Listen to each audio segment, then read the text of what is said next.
subscribers. I hit that mark. Thank you everyone who subscribed and who continues to support the channel. Let your friends and family know. Continue to watch, continue to grow. Help me grow this, all right? I'm so happy that everybody's here. So let's get on with it. Happy 250th to the United States of America. Happy 4th of July. That's right, 250 years this country's been around. Is it long compared to some of the other countries and powerful countries in the world? No, it's very short and very young compared to a lot of the other established countries. But hey, we're still trucking along. We're still here. So today what I want to talk about is patriotism. Being a patriot doesn't mean you have to like the government. You don't have to like the president or the senators or anybody. Being patriotic is just loving your country, knowing where your country came from, knowing that your country's not perfect, and still loving the country. Same with support of the troops. You don't have to like the war they're in. You don't have to like the conflict they're in. You don't have to like the president that's telling them to do things, but you should still support the troops. They're doing their job. And I don't want to hear illegal orders, all that stuff. I've covered that already. Patriotism is being proud of the country that you live in and that you're a citizen of. Okay? And that means you hang the American flag, you celebrate it, you don't get asked the question, well, you have Mexican heritage and you live in America. If they came to war, who would you root for? Mexico? No.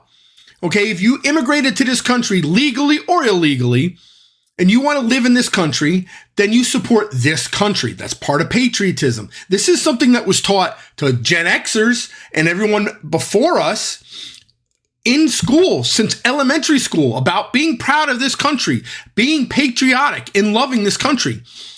I was only 4 years old in 1976 when we had the bicentennial for the country. I remember little bits and pieces, but I do remember this. For years afterwards, all of us in Robert Drive and Southern Lane, you get that 1976 bicentennial quarter. That was a big deal. Everybody was flying flags. Everybody was having barbecues, celebrating the fact that the country was turning 250 years old. 200 years old. Now we're at 250. And in the 50 years from 200 to 250, the country's changed. And the love for the country is not as it used to be. I know a lot of the dads and a lot of the moms when I was growing up didn't like Jimmy Carter, okay? But they still celebrated the bicentennial like it was their favorite country. But now you got people that don't want to celebrate the 4th of July this year and celebrate the birthday because Donald Trump is president. It is ridiculous that that's what you're going to put your pole on, the hill you're going to stand on and die on. Okay, because it's just ridiculous. It's unbelievable that you're going to make it out that the president makes his whole country bad. And that is not true. We've had good presidents. We've had bad presidents. That's how it's going to be. You still got to love this country. A perfect example of how mentally ill some people are is at the National Mall, they're having a huge fair, right? Every state's there. They have departments from the federal government. They all have these stands, and it shows you, like Florida has stuff about oranges and our representatives, and it has all these little booths, and each state has one to tell you about their state, except there was, I think, 7 states that refused to participate. And shocker, folks, big reveal, their governors are all Democrats. So you hate Trump so much that you won't even send a representative or set up the booth to represent your state. That's fucking mental health issues there, man. You are that lost. TDS has hit you so hard. That is ridiculous. And they are preaching this, and they are preaching it, and they're pushing it onto the younger generations. This younger generation, it doesn't show the pride that we did. And I don't understand why. Well, I understand why they're being taught that America's bad. They're constantly being told America's built on slavery. America's built on this. They're never taught anything positive about this country. They're always taught such negative stuff. Inequality with wealth, inequality with land ownership, inequality with this, inequality with that. Nothing positive. I don't hear anything positive. And then TDS is spreading all over the world now. I mean, you got people in England that don't like Trump. Hey, how does he really truly affect you? The assistant mayor, I believe, of Paris claimed that it was Trump and America's fault that they're having a heat wave. Are you really, you're going to blame Trump for climate control? Because here's the problem, right? You really want to get into it and you want to say, well, America's producing, we're changing the way we do climate and we're producing greenhouse gases and all that.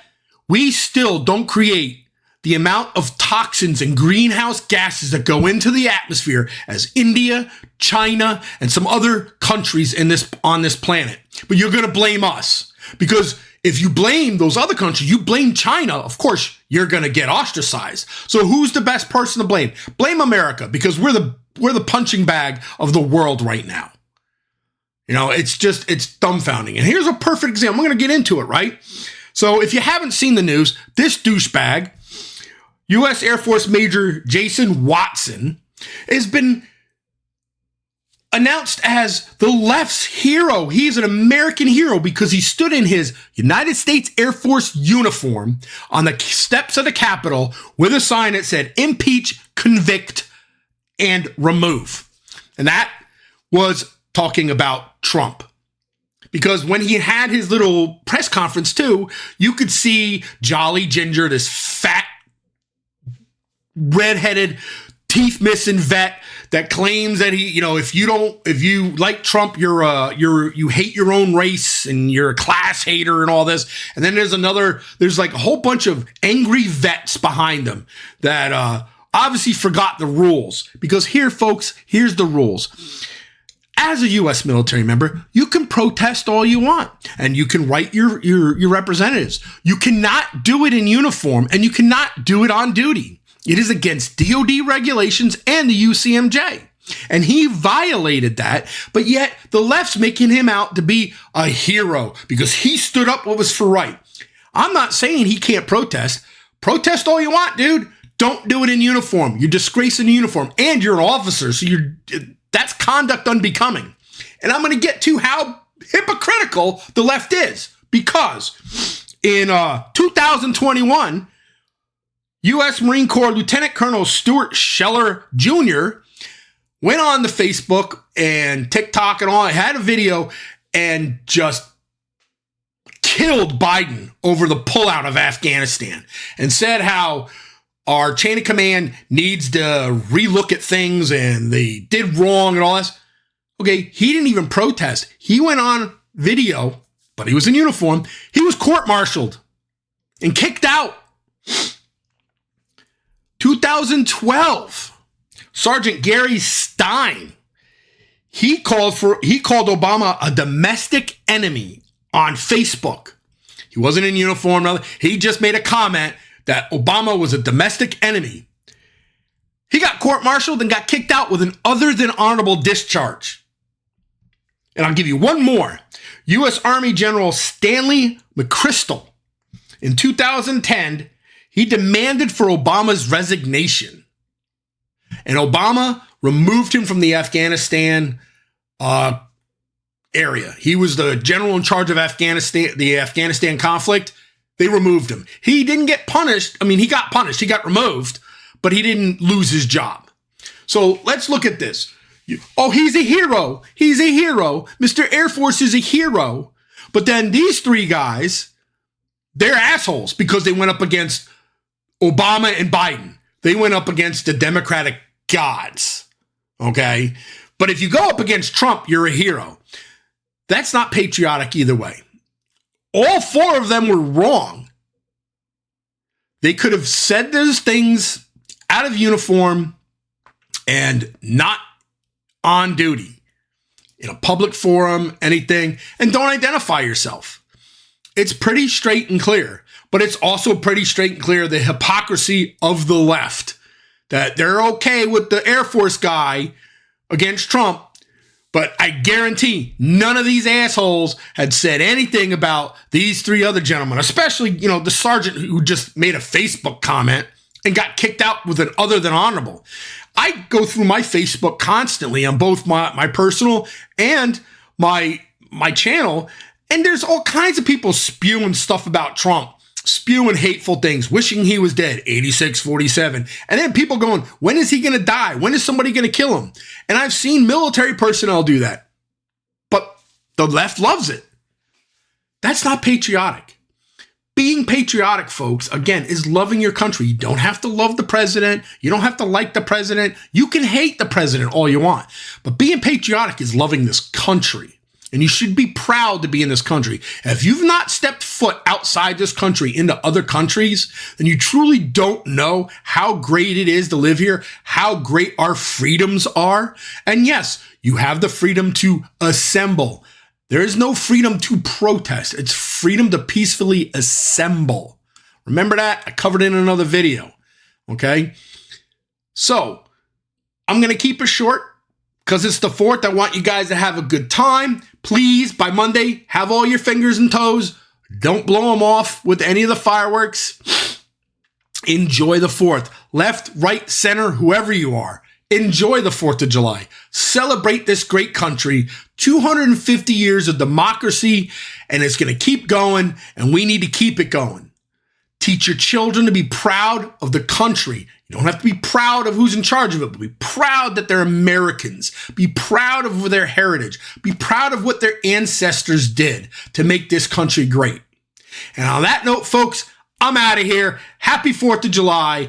And by the way, hit my 4th wall for merchandise. I'll leave it in the comments. 15% off and free shipping for the 4th of July weekend.